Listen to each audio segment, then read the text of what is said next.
And we'll get started. So, hello, my name is Annie. I'm the Prevention, Education, and Outreach Coordinator for North County for Domestic Violence Services of Snohomish County.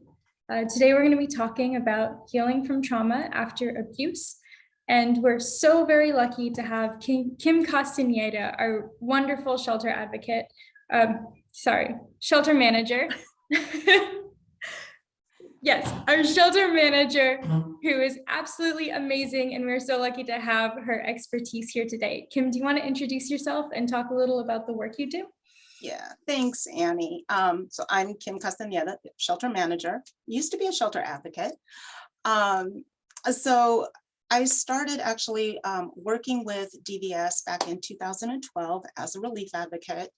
But my relationship with the agency goes back to 2008 when I fled an abusive relationship with 3 of my 5 children and entered shelter.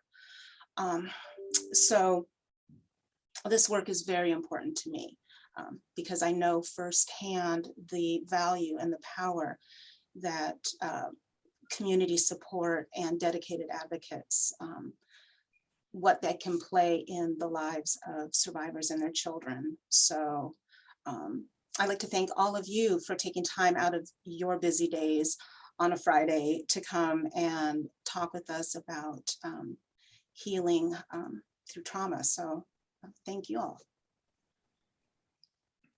Thank you, Kym. DVS is so lucky to have Kym. It just wouldn't be the same without her. She does such amazing and valuable work. And everybody loves Kym. Thank you. And the reality is I would not be here without DVS because back when I came into shelter, it was called Center for Battered Women. So it was CBW then. They absolutely changed my life and the lives of my children. So I wouldn't be here if it hadn't been for them. And I don't do this work alone. I have an absolutely amazing team that I work with here at shelter and then DVS as a whole. So I'm truly blessed to be here and work with all of you. So there we go. Again, we are so glad to have so I do want to let everyone know that we are here to educate you, not to traumatize you. And this is going to be a heavier conversation. If at any point in time you feel emotionally overwhelmed or like anything is triggering, please step away, take care of yourself. Again, we're here to facilitate healing, not to worsen any emotional states that anybody is here. And with that, we're going to start the conversation. So, Kym, what are some ways that trauma might present itself in an abusive relationship, and those responses to the trauma present themselves in people's daily lives as they're either in an abusive relationship or after they leave it? Yeah, sorry about that. I forgot to put my phone on Do Not Disturb, so my phone was ringing, so technical difficulties. So when we're talking about an abusive relationship and trauma, typically we know domestic violence presents itself physical abuse, psychological, sexual, financial, all of those forms of abuse. And then the trauma from that it can absolutely manifest itself in a variety of ways, from things like that hypervigilance. I know for myself, for many years, when going into a restaurant, I would only sit in a booth. I would have to have my back against a wall. I could not sit in an open table. And that was a result of the trauma that I had experienced in my relationship. So, there's so many ways that that the trauma can manifest.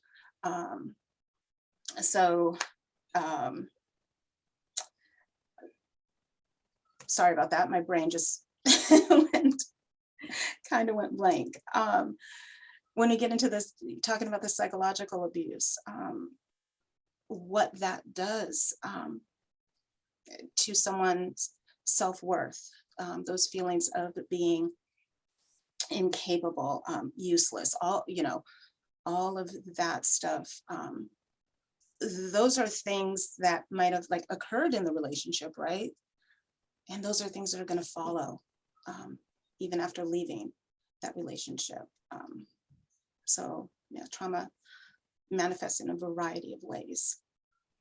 Yeah, and I think sharing that story is a really good example of how specific some things can be and how individual as well, where everyone is going to have different traumatic events, different traumatic memories, and everyone is going to have different responses to them.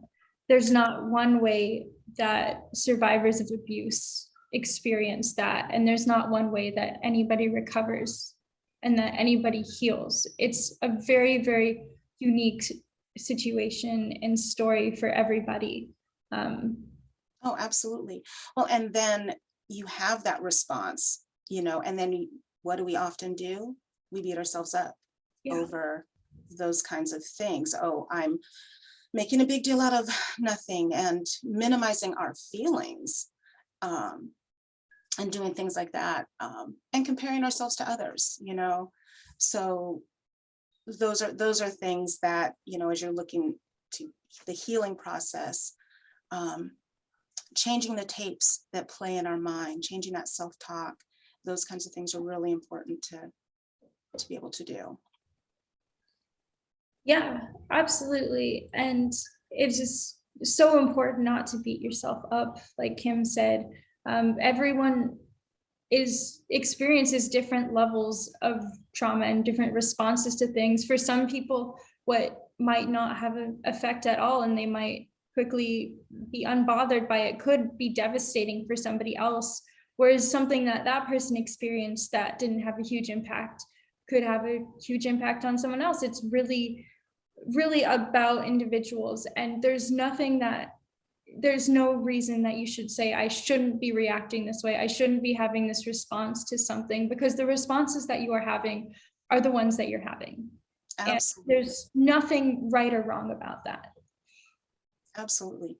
Which is a hard thing to come to terms with yourself, because you spend so much time being told that you're wrong in whatever way. Wrong what you're thinking, wrong what you're doing, wrong what you're wearing, wrong everything. So we then start doing that to ourselves. And so yes, my feelings are wrong, my response is wrong, and all of that. And so being compassionate and understanding through this process. Yeah. And with that, when we leave abusive relationships, when survivors leave abusive relationships, the voice that they're hearing that's creating that self-talk, that's saying everything is wrong, the abuser's voice follows them. You can leave that relationship, but that voice is going to be in your head. And it's going to be telling you that you're worthless, that you're incapable, that you're never going to find someone else to love you. All of these things that you've been hearing for however long you were in that relationship, and even from before, even from the family that you grew up in, and from bullies in school, just all of these voices that have come from abuse that you've experienced, they're not going to leave when you leave that relationship. No. And that's, I think, sometimes people think that whether it's we ourselves leaving the relationship or, caring family and friends, think, oh my gosh, you're out of this relationship. Oh, you must be so happy. Oh, things got to be great now. And the reality is, no, I'm not happy, right? Because there's so many, it's so complex. And the fear of leaving, the starting all over, the guilt, the shame, all of that, being alone. And also we know that on average, it takes a survivor 7 times of leaving, right? Before they leave the final time. So you also have that history of, I left before and I couldn't do it on my own. See, he's right. I'm not going to be able to make it on my own, or whatever that talk is, right? So just leaving the relationship doesn't mean that, okay, I feel great now. I'm ready to move on. There's a lot of healing, a lot of work that needs to be done to be able to move forward. And it's not easy. Yeah, it's not easy. And which another thing that can complicate things is people's lack of understanding of how easy it is. From it could be that everyone in a survivor's life sees the situation as you're with an abusive person, you're clearly unhappy, you're clearly being hurt, so just leave and then everything will be lovely and everything will be great and perfect. But as anyone who's worked in DV or experienced DV knows, that it's never just as easy as walking away. Leaving can be a very, very traumatic experience. Oh, absolutely. And for so many different reasons. I mean, one, you have a relationship with this person. You loved them. You thought they loved you. So now, there's that. They're not all monsters, right? So the abuser, they do monstrous things. But there's that other side. There's that side that we fall in love with. And so that's hard to leave behind, right? There's all of the hopes and dreams that you have for the future, what you were working for in your relationship, that's gone.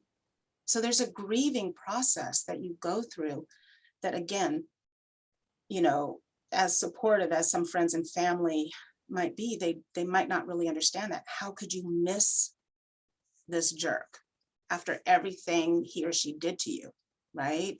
Well, because there were also some really good times, and you miss those good times, and you miss that future that truly was never going to be, which is also hard to come to terms with, because for the survivor, we're also taught that, we're told that it's your fault, right?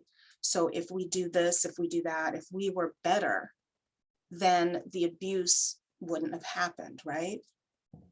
So we think that this future is there, but it was never going to be, because the abuser's goal is that power and control, not a healthy relationship, right? So there's a whole lot of grieving that that comes with that, leaving the relationship, and that's hard. So it is very, very complicated when leaving. The other thing is your life completely could change. For example, when I went into shelter, I completely lost my career. I was an independent hairstylist. I couldn't do that in shelter. I had no place for my kids to be while I was at work.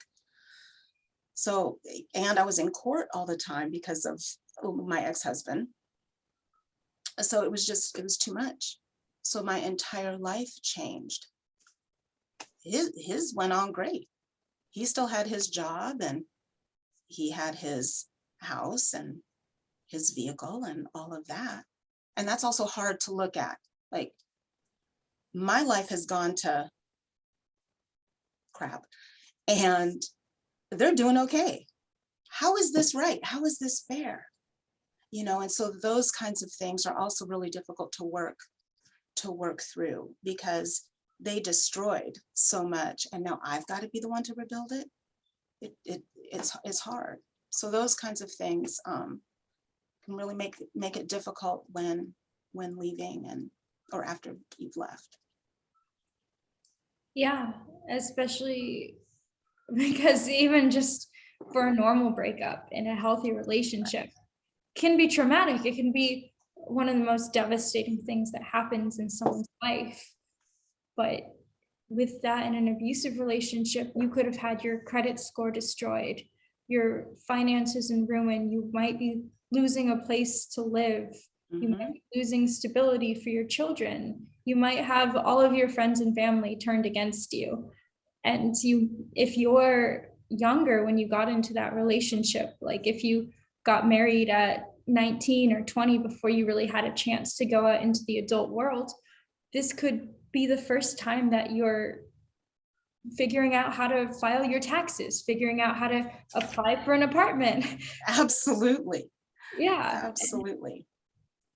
All of these things that the abuser may have been taking care of that, were great that someone else was taking care of it, but now you don't have those skills. And that can be really, really scary going out into the world without that foundation, almost like leaving home at 18, but now you've got kids and now you've got responsibilities and everyone expects that you already know these things. Oh, yeah. Well, and then kids Yeah. leaving an abusive relationship and the abuser is father, right? You still have to have connection with that person because of the kids. And the kids can really complicate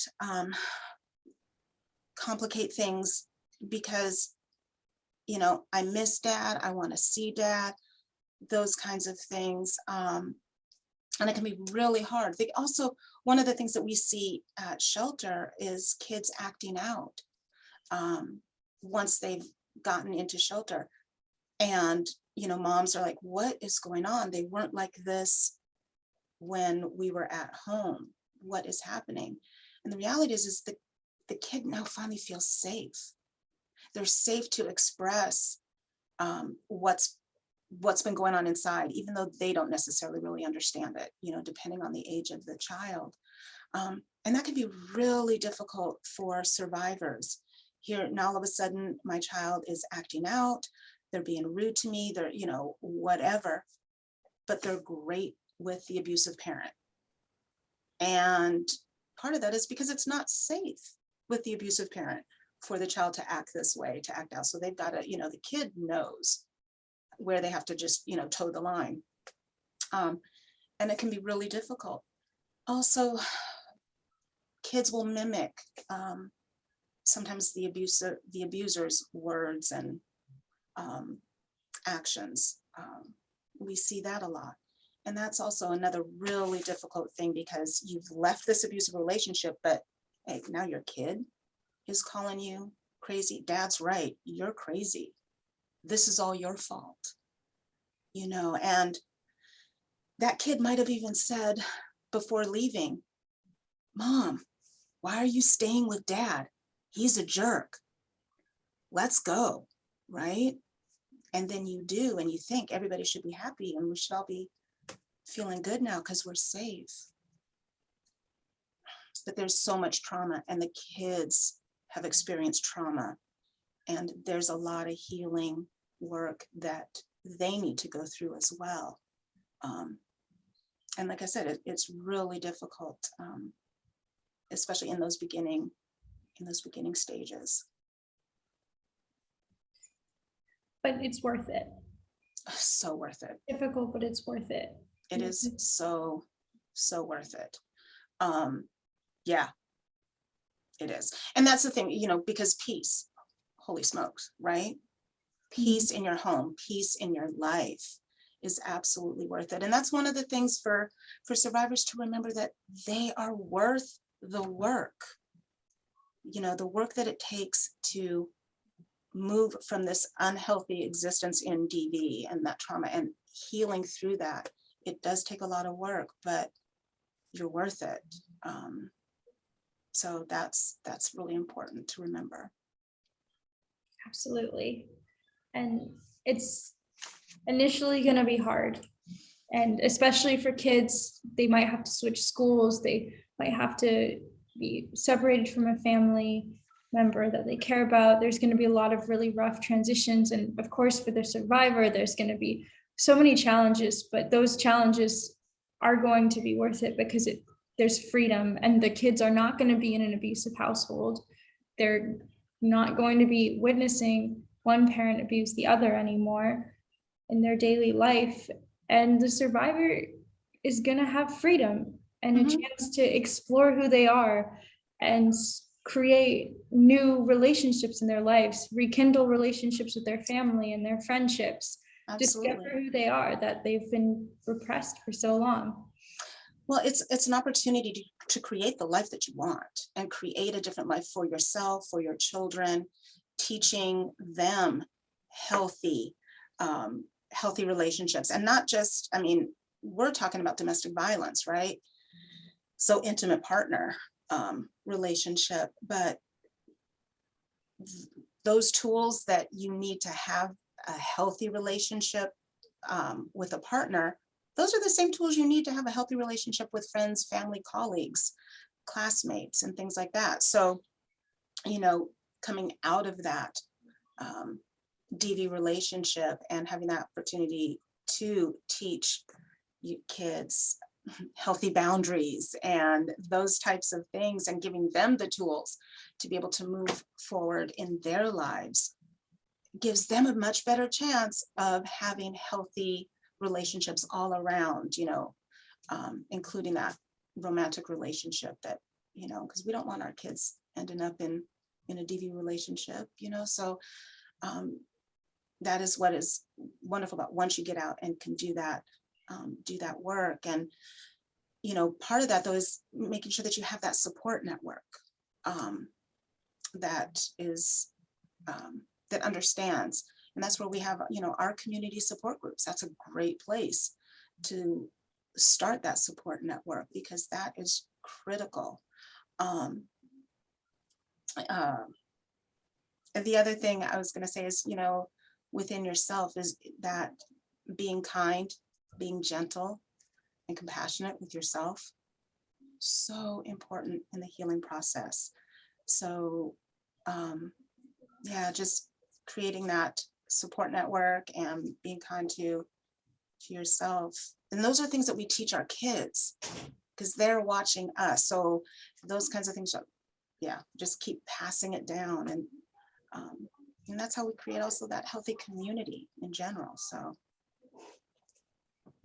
yeah, in my long 24 years on this earth, all 24 of them, what if there's anything I've learned about people is that they talk to themselves very differently than they talk to other people. The very, very many, vast majority of people I meet are generally kind to other people. They are compassionate to other people.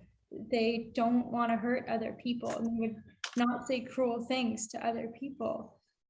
But then when we come to ourselves, it's suddenly a free-for-all of saying the most horrible, cruel things and having the highest, most impossible to meet standards. And it's okay because it's us, it's not anybody else.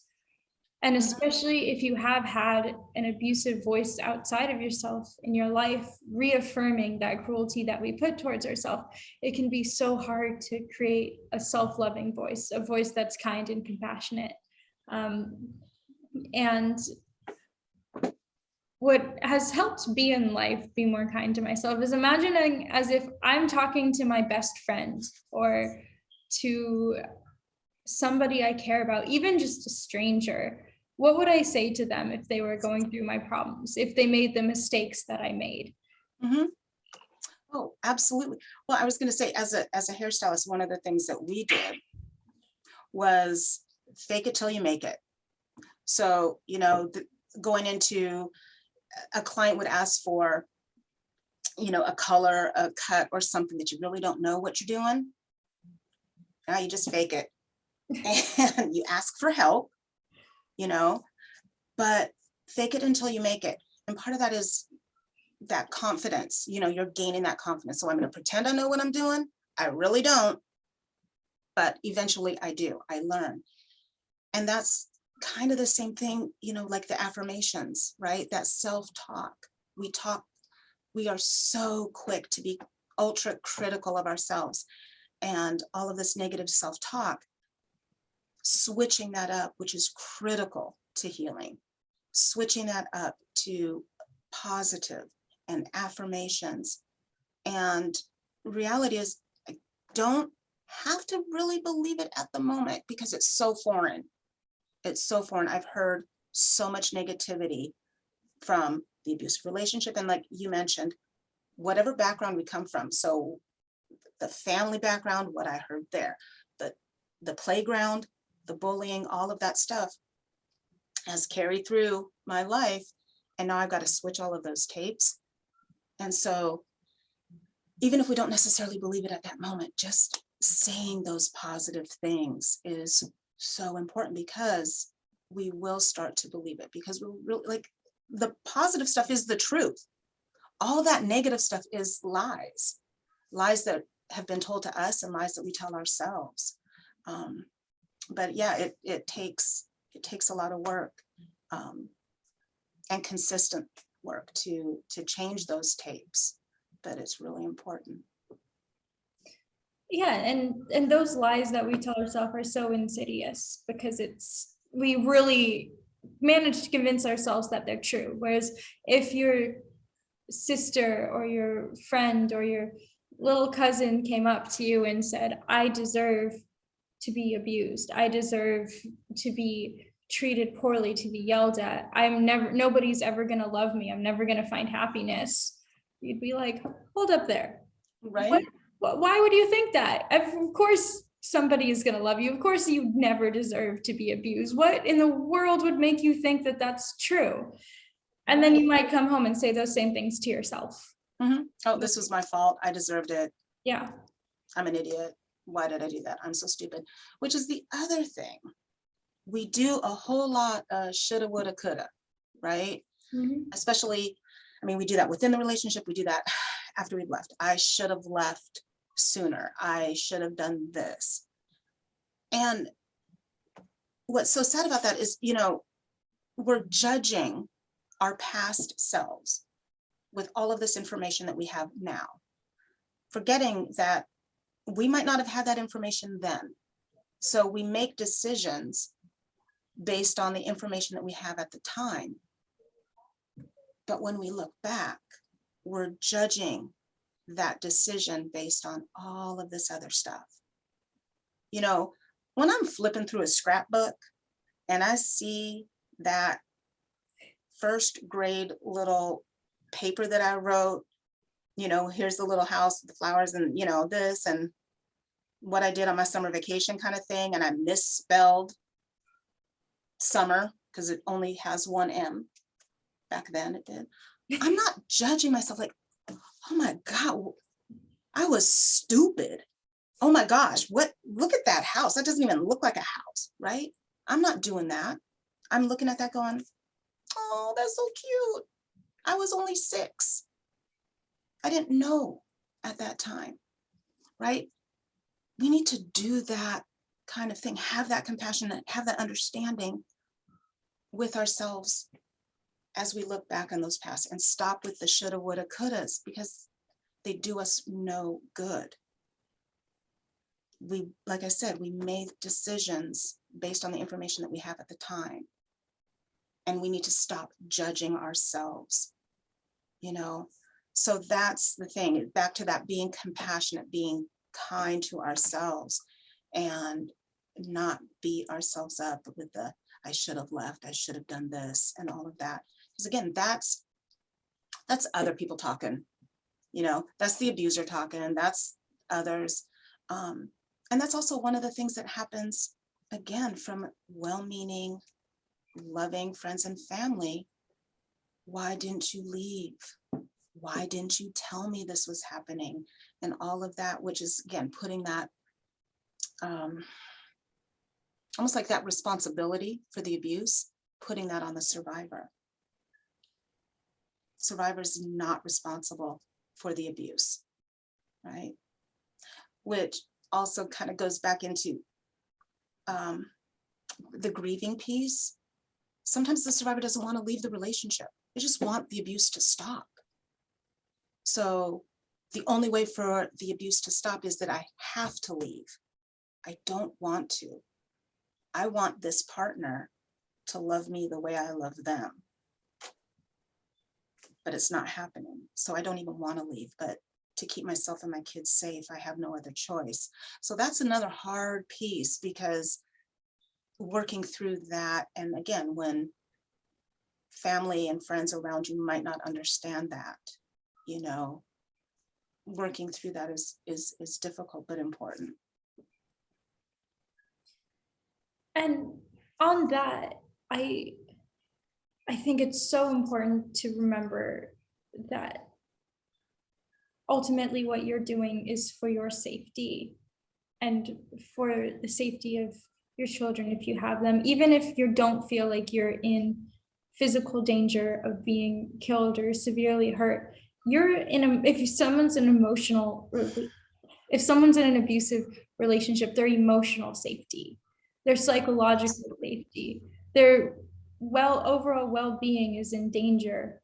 Mhm. And that is important. That matters. Everybody's safety, everyone's emotional well-being matters. And Absolutely. if you're in a relationship where that is being threatened and that's actively being degraded and cast aside as unimportant, even if you love that person dearly, even if you're worried about them and what happens to them if you leave, even if you feel a huge amount of guilt for leaving, at the end of the day, we're all responsible for our own safety and for our own well-being. And if they wanted your support, if they really needed your love and support, then they would have loved and supported you the way that you needed to be.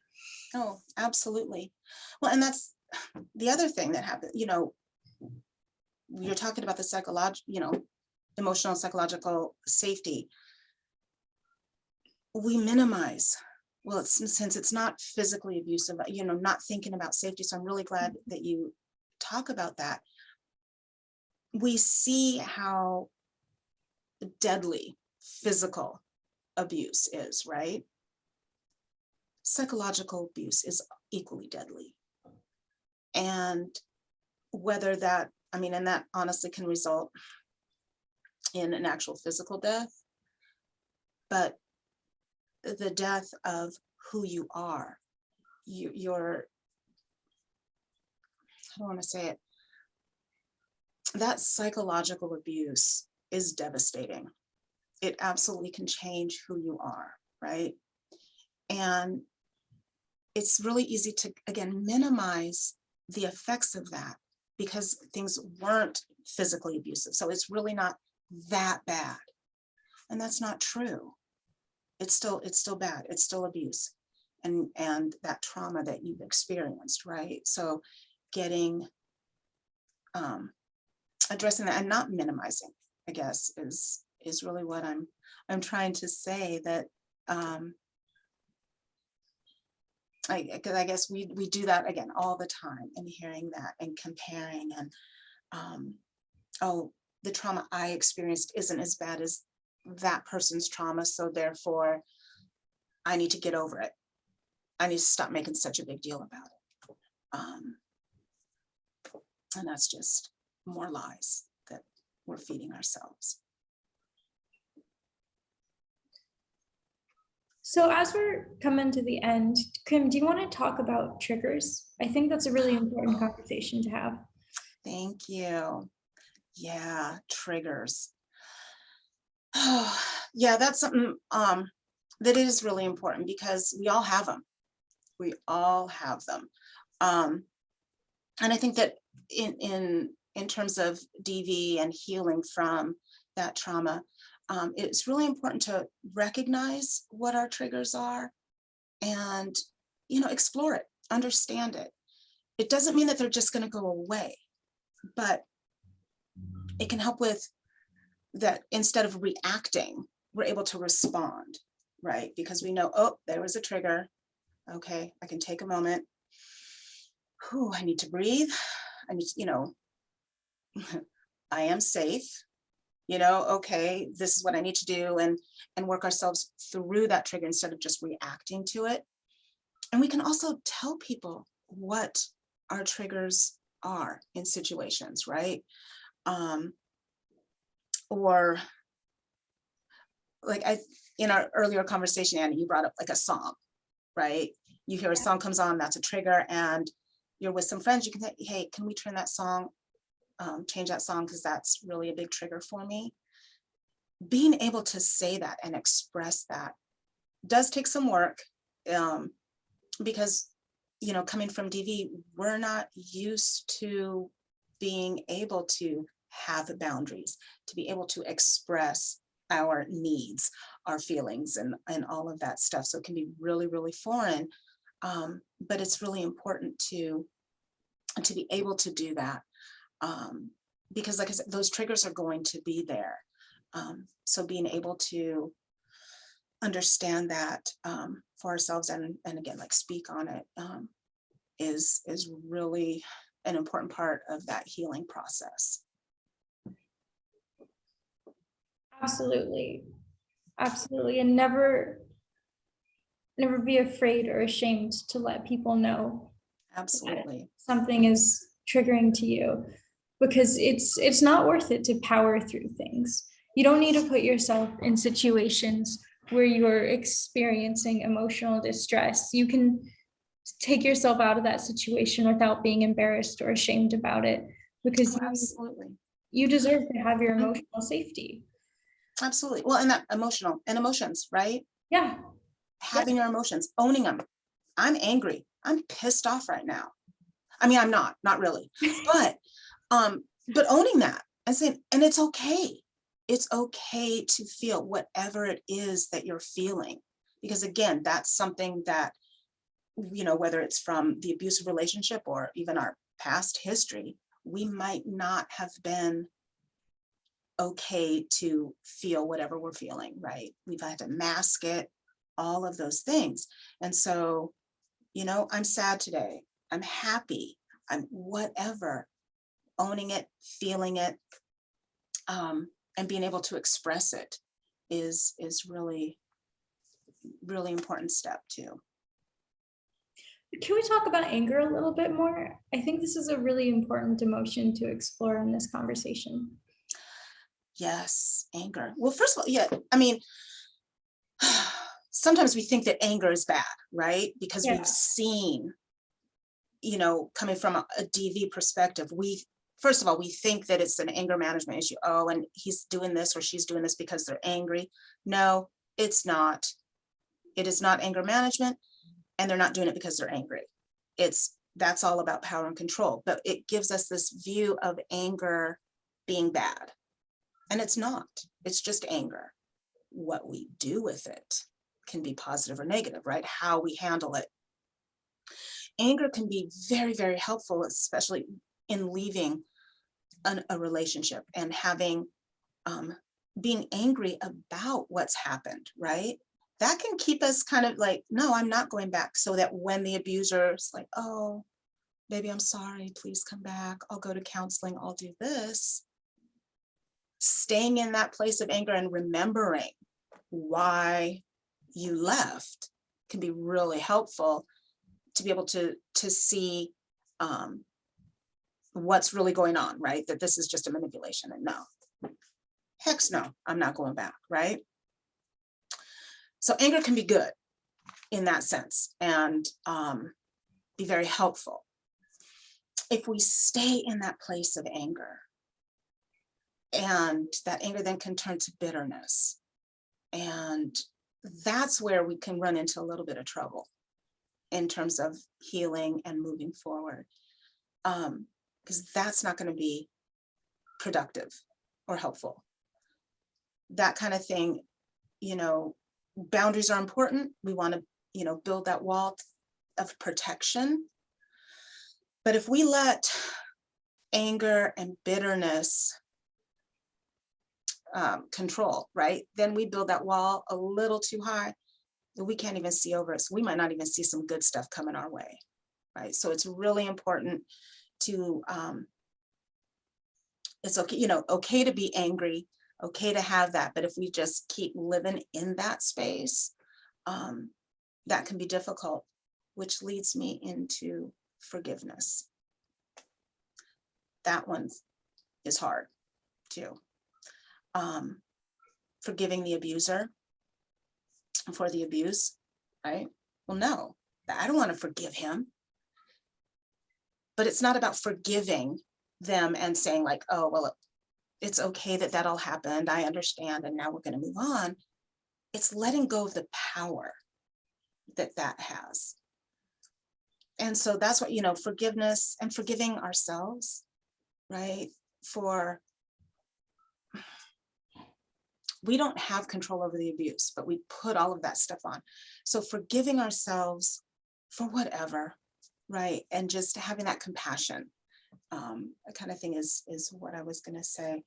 I want to say one other thing in terms of like forgiveness or ending that relationship, one of the things I think we often do is want closure as a survivor. As a human being, we want closure in a lot of things, right? With DV, we also, like I said, want that closure. I want this person to know they're the reason I left, right? They caused this. They hurt me. I want them to understand that. That's not going to happen. Having to let go of that need for closure, because we're never going to really have it. There was never the same goal, right? One goal was power and control. The other is a healthy relationship. So that closure piece, and so just being able to let go of that need, because you're not going to get the validation, and understanding that the validation only needs to come from one person, and that's yourself, right? You don't need to be validated by anybody else. Although support groups are great because you can hear that, but really it's coming from ourselves. And yes, we can find that validation in others and listening to other people's stories and things like that. But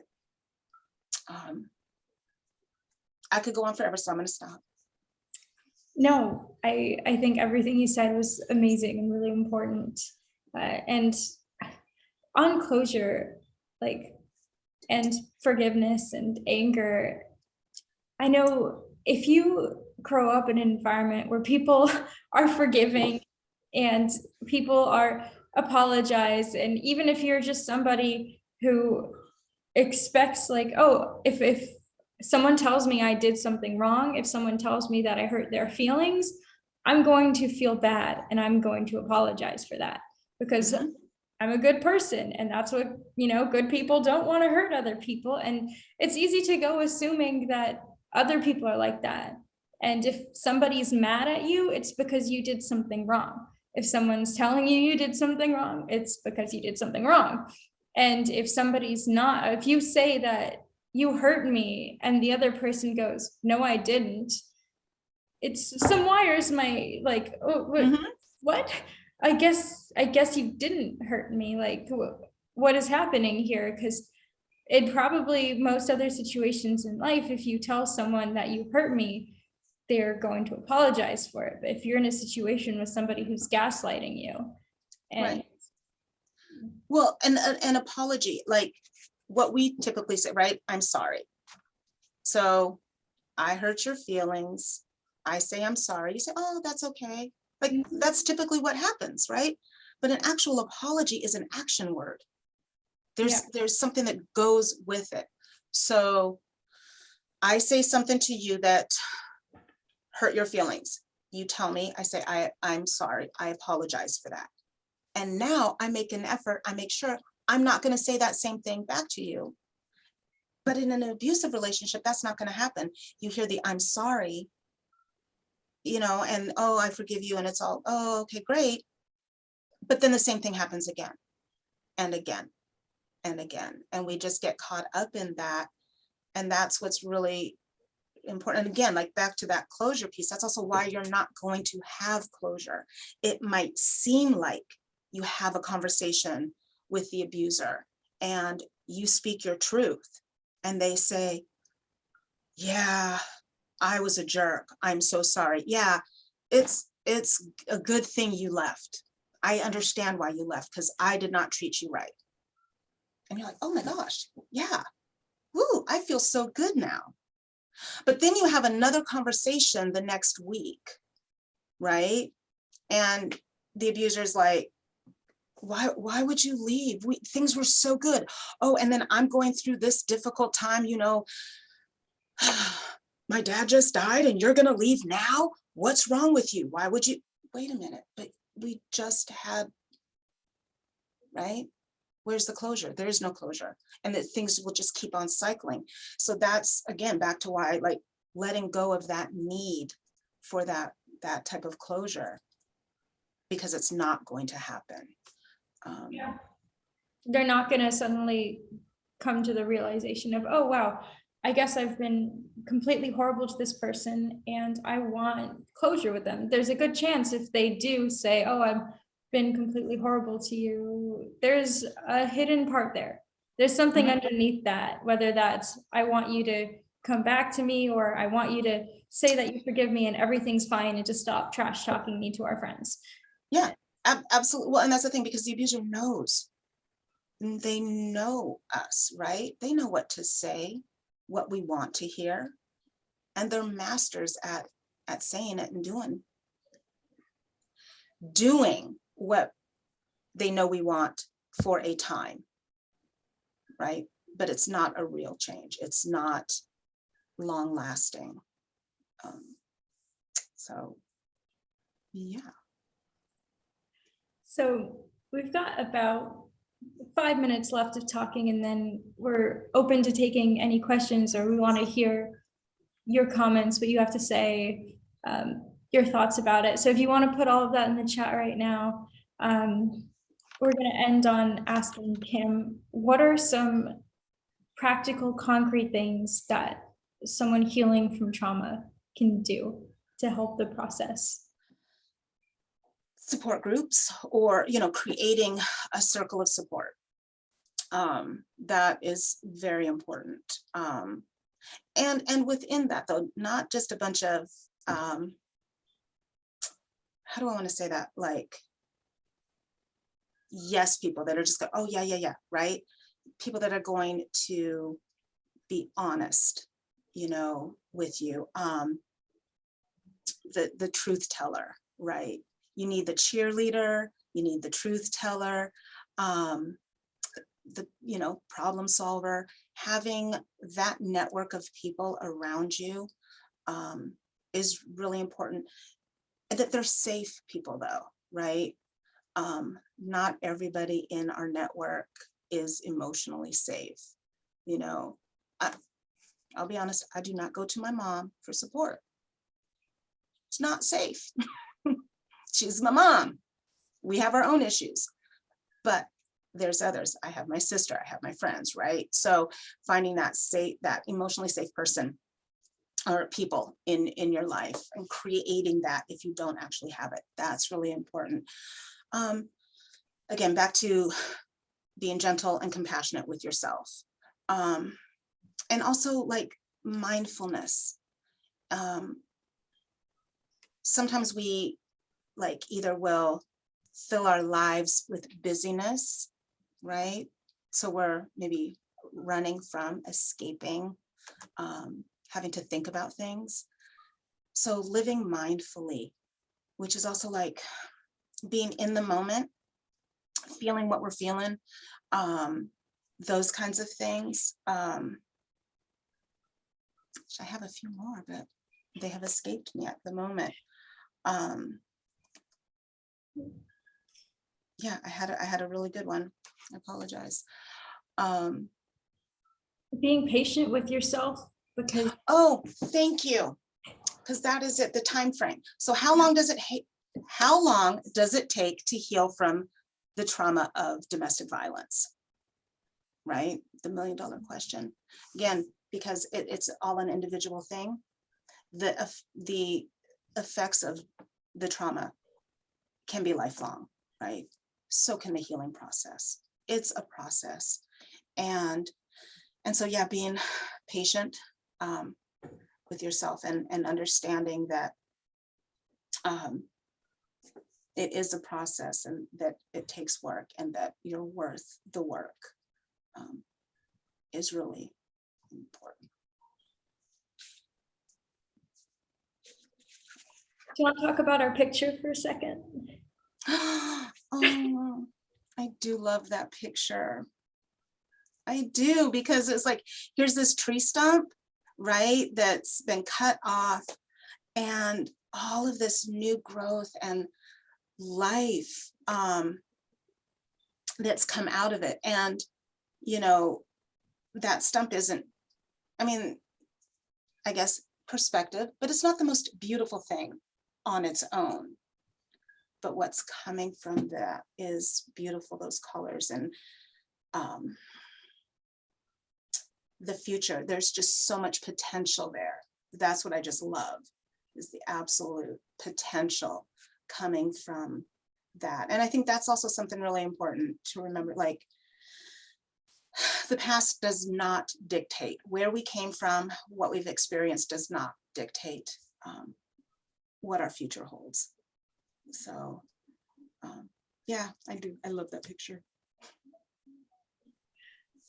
Well, thank you so much, Kym. Thank you. I think this conversation has been amazing, and I hope that everyone has learned as much from you as I have today. Oh, thank you. I thank everybody for being here. I really appreciate everybody. And once again, if you've been to my webinar, you know this number by heart. And if you work at DVS, which most of you do, you know this number by heart. But if you don't feel safe in your relationship, or if you're worried about a loved one or a friend, please call our 24-hour helpline at 425-252-2873, or visit our website at dvs-snowco.org. And Kym and I will stick around for a few more minutes and answer any questions you have. I'm going to go ahead and end the recording now.